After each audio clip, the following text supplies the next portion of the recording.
The book of Habakkuk. The burden which the prophet Habakkuk saw. O Lord, how long shall I cry, and you will not hear? Even cry out to you violence, and you will not save. Why do you show me iniquity, and cause me to see trouble? For plundering and violence are before me. There is strife, and contention arises. Therefore the law is powerless, and justice never goes forth.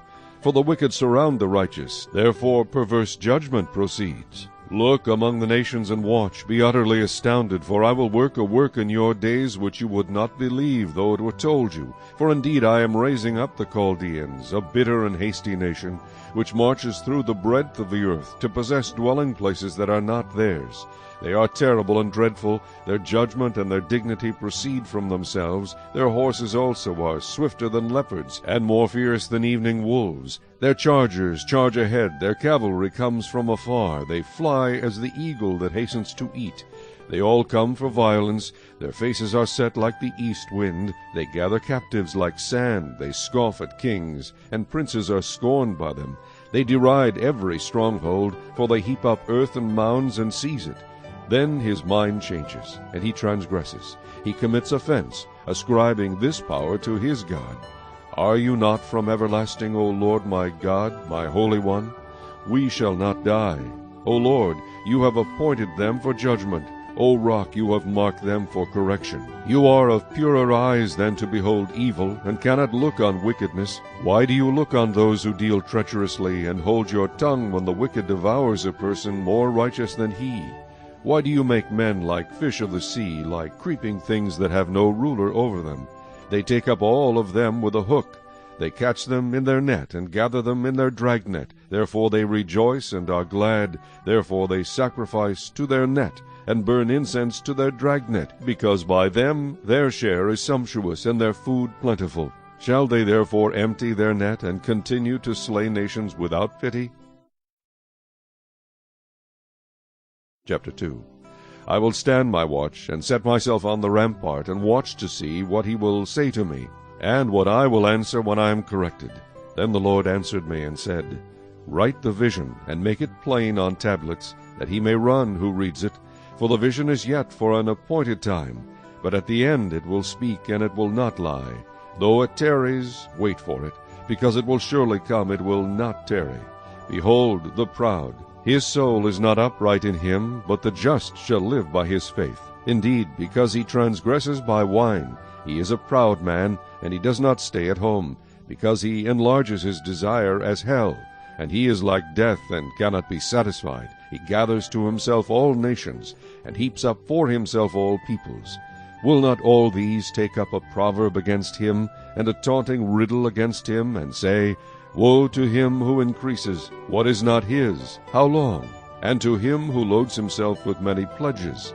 Will not your creditors rise up suddenly? Will they not awaken who oppress you? And you will become their booty, because you have plundered many nations. All the remnant of the people shall plunder you, because of men's blood, and the violence of the land and the city, and of all who dwell in it.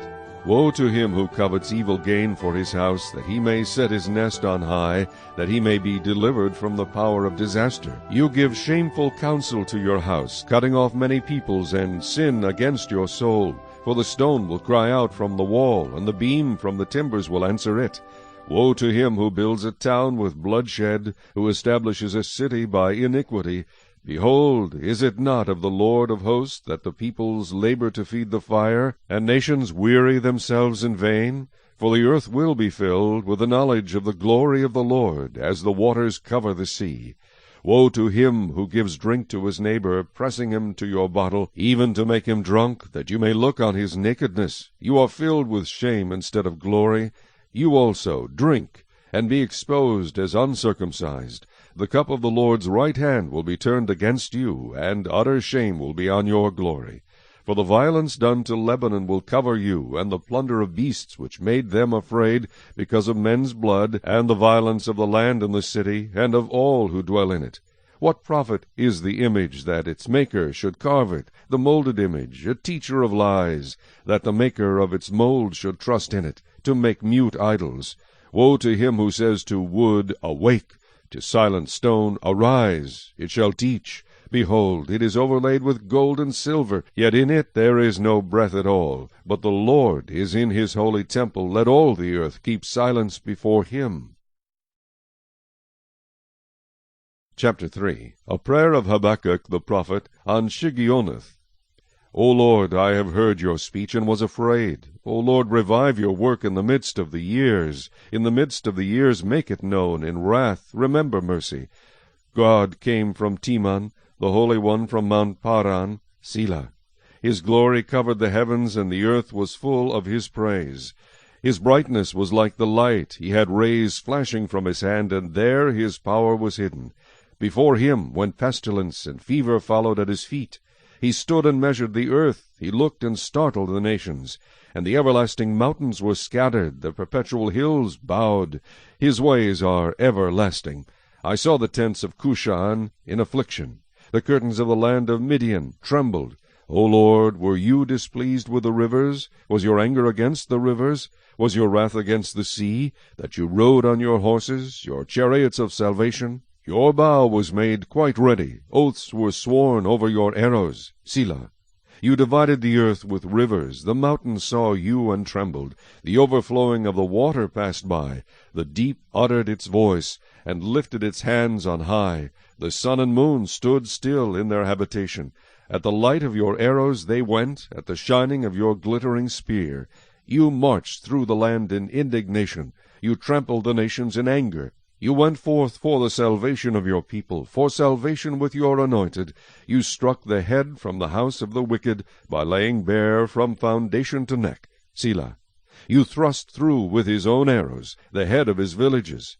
They came out like a whirlwind to scatter me. Their rejoicing was like feasting on the poor in secret. You walked through the sea with your horses, through the heap of great waters. When I heard, my body trembled, my lips quivered at the voice. Rottenness entered my bones, and I trembled in myself, that I might rest in the day of trouble. When he comes up to the people, he will invade them with his troops. Though the fig tree may not blossom, nor fruit be on the vines, though the labor of the olive may fail, and the fields yield no food, though the flock may be cut off from the fold, and there be no herd in the stalls, yet I will rejoice in the Lord. I will joy in the God of my salvation. The Lord God is my strength. He will make my feet like deer's feet, and he will make me walk on my high hills. To the chief musician, with my stringed instruments.